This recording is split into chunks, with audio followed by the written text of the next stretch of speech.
വെച്ചൊരു വരവ്?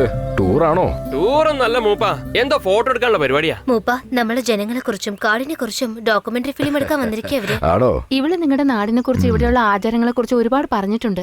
ഞങ്ങളുടെ ആചാരങ്ങളൊക്കെ വളരെ വ്യത്യാസമുണ്ട്. ഞങ്ങൾക്ക് ഇവിടുത്തെ ആചാരങ്ങളെ കുറിച്ച് നാട് മുഴുവനുള്ള ജനങ്ങളിൽ അറിയിക്കണമെന്ന് വല്ലാത്തൊരു ആഗ്രഹമുണ്ട്. അതാണ് ഞങ്ങൾ എല്ലാവരും ഇവിടെ വന്നിരിക്കുന്നത്. നിങ്ങളുടെ ഒരു ആഗ്രഹമല്ലേ, എടുത്തോളൂ.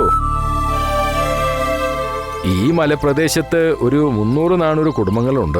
ഞങ്ങൾ പ്രാർത്ഥിക്കുന്ന ദൈവം കാട്ടുമുത്തപ്പനാണ്. ചിങ്ങമാസം പൗർണമിക്കാണ് ഇവിടുത്തെ ഉത്സവം. മുത്തപ്പന്റെ അനുഗ്രഹം കൊണ്ട് ആ ഉത്സവത്തിന്റെ കാര്യങ്ങളൊക്കെ എല്ലാവരും ചേർന്ന് ഭംഗിയായിട്ട് നടത്തും. പിന്നെ ഈ ദ്രവ്യവും വളമൊന്നും ഞങ്ങളുടെ കൃഷിയിൽ ചേർക്കാറില്ല. എല്ലാം പ്രകൃതി കൃഷിയാണ്. ശുദ്ധമായ കാറ്റ്, വെള്ളം. അതുകൊണ്ടാണ് ഈ ഗ്രാമത്തിലെ ജനങ്ങളൊക്കെ ആരോഗ്യമായിട്ടിരിക്കുന്നത്. എന്താ ശെൻപകം, ഉണക്കമീൻ ഇപ്പോഴാണോ വറുത്തെടുത്തത്? നല്ല മണമുണ്ടല്ലോ. അതെ മൂപ്പ. കുടിക്കാൻ എന്താ ഉള്ളത്? കഞ്ഞി ഉണ്ടാക്കിയിട്ടുണ്ട്. കുറച്ച് ഈ കുട്ടികൾക്ക് കൊടുക്ക, അവര് കഴിക്കട്ടെ. വരൂ, ഇരിക്കുക. ഈ കാടിന്റെ അപ്പുറത്ത് ആനകളൊന്നും വരില്ല.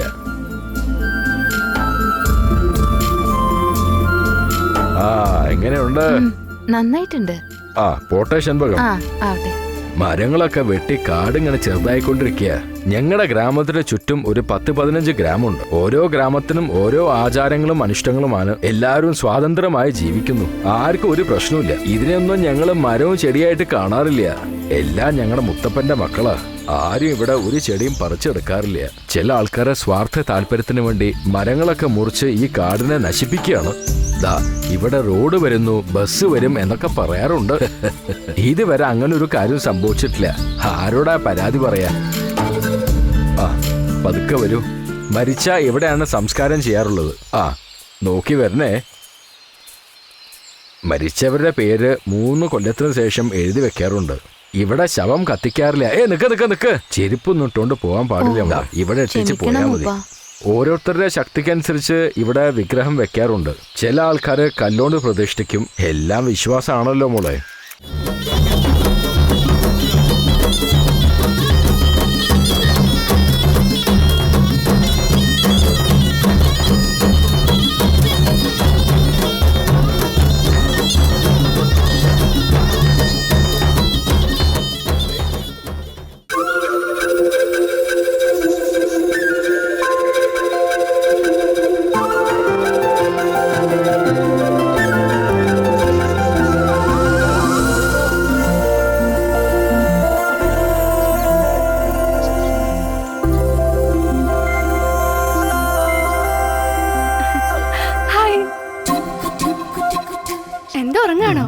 എന്താ വണ്ടി ഇവിടെ തന്നെ നിർത്തിയത്? ലൈഫിലെ ടൈമിന് വലിയ വില കേട്ടോ. ഡീസൽ തീർന്നു പോയി. ഡീസൽ മേടിച്ചോണ്ട് വരാന്ന് പറഞ്ഞു പോയിരിക്കുക. ഇപ്പൊ വരും. ഞാൻ വേണമെങ്കിൽ സൈക്കിളിൽ ഡ്രോപ്പ് ചെയ്ത് തരാം. നീയോ? സൈക്കിളിലോ? ഈ ജീപ്പും കയറ്റി. ഇത് കണ്ടോ, ഞാൻ മേടിച്ച ലവ് ബേർഡ്സാ. കൊള്ളാവോ? എങ്ങനെയുണ്ട്? കൊള്ളാലോ, അടിപൊളിയായിട്ടുണ്ട്.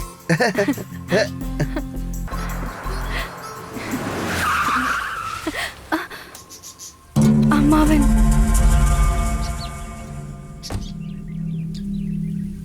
എന്താടി ഇവിടെ നിൽക്കുന്നത്? കോളേജിൽ പോവാന്ന് പറഞ്ഞ് കണ്ടവന്മാരുടെ കൂടെ ചുറ്റി നടക്കുക. നിനക്ക് അത്രയ്ക്ക് ധൈര്യമായോ? അമ്മാവാ, എന്നെ വെറുതെ തെറ്റിദ്ധരിക്കരുത്. മേലെ ഇവന്റെ കൂടെ ഇനി കണ്ടാലുണ്ടല്ലോ തല്ലി കൊല്ലും ഞാൻ. മാധവേട്ടാ, നിങ്ങൾ കരുതുന്ന പോലെയൊന്നുമില്ല. വണ്ടിയിൽ ഡീസൽ തീർന്നു പോയതുകൊണ്ട്. എന്താ ഇത് മാധവേട്ടാ, ഇങ്ങനെ പെട്ടെന്ന് അടിക്കാനൊക്കെ തുടങ്ങിയാലോ? എടാ, കയ്യിലെ ലവ് ബേർഡ്സിനെ വെച്ചിട്ട് ഡീസൽ തീർന്നത് നുണ പറയാ. കൊല്ലും ഞാൻ. പോടാ.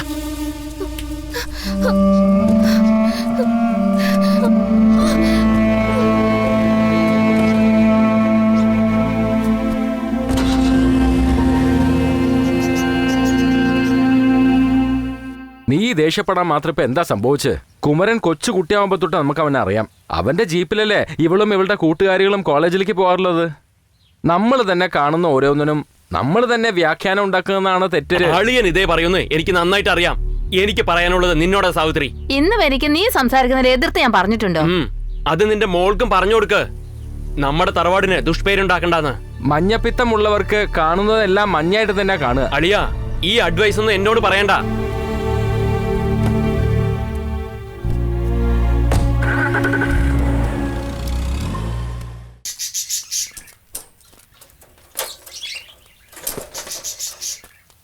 വാടാ പോവാം.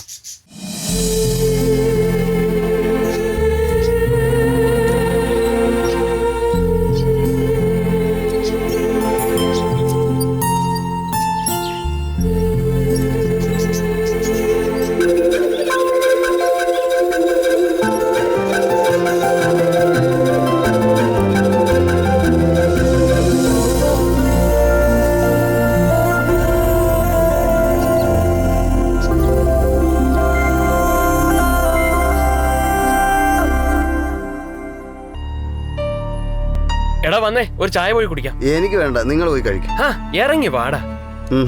ഓ അതാണ് പ്രശ്നം. എടാ ലവ് എന്ന് വെച്ച പ്രശ്നങ്ങൾ ഉണ്ടാവാതിരിക്കില്ല. എന്താ എനിക്കില്ലെന്നാണോ? എടാ ഞാനതിനെ സ്നേഹിക്കാൻ തുടങ്ങിയിട്ടില്ലല്ലോ. എടാ ചെയ്തിട്ടില്ലെങ്കിലും പ്രശ്നം തന്നെയാടാ.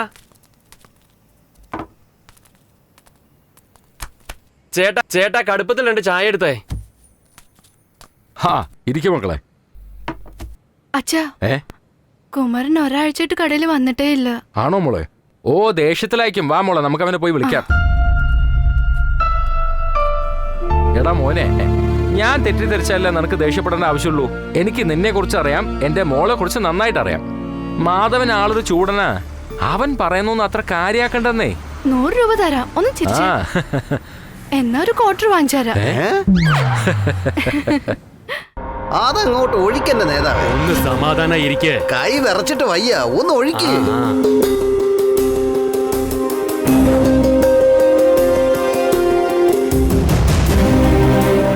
അങ്ങനെ നമ്മുടെ നേതാവ് വീണ്ടും മന്ത്രിയായി. ഇനി എന്നും നമുക്ക് ആഘോഷം തന്നെ, തോന്നിയ പോലെ ജീവിക്കാം.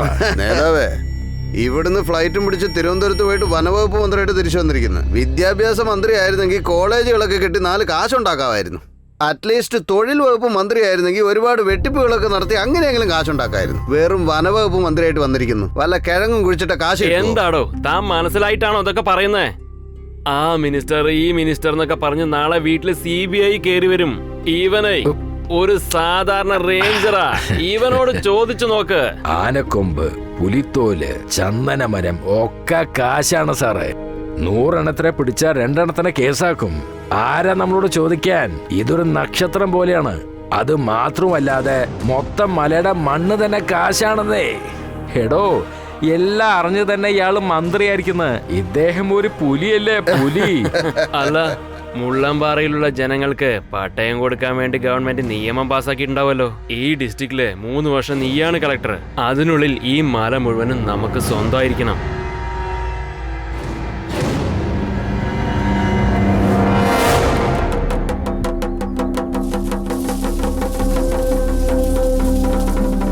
ഈ ഗ്രാമത്തിലുള്ള എല്ലാവരും അറിയാൻ വേണ്ടി നമ്മുടെ ഈ ഭാഗത്ത് കാട്ടുമൃഗങ്ങളുടെ സഞ്ചാരം അധികമാവുന്നത് കൊണ്ട് ഇവിടെയുള്ള എല്ലാ മൃഗങ്ങൾക്കും അവരുടെ ജീവന് യാതൊരു ആപത്തും വരാത്ത രീതിയിൽ നമ്മുടെ രക്ഷയ്ക്കും വേണ്ടി ഈ ഗ്രാമം മുഴുവനും ഇവിടുന്ന് മാറ്റുന്നതിന് വേണ്ടി ഇവിടുത്തെ ഭരണകൂടം തീരുമാനിച്ചിരിക്കുന്നു.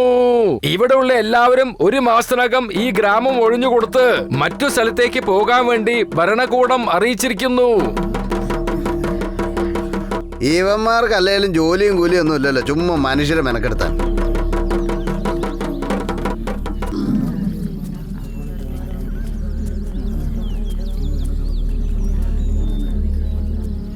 ഞങ്ങളെ ഒരു മൃഗങ്ങളും ആക്രമിക്കാറില്ല, ഞങ്ങളും മൃഗങ്ങളെ ഉപദ്രവിക്കാറില്ല.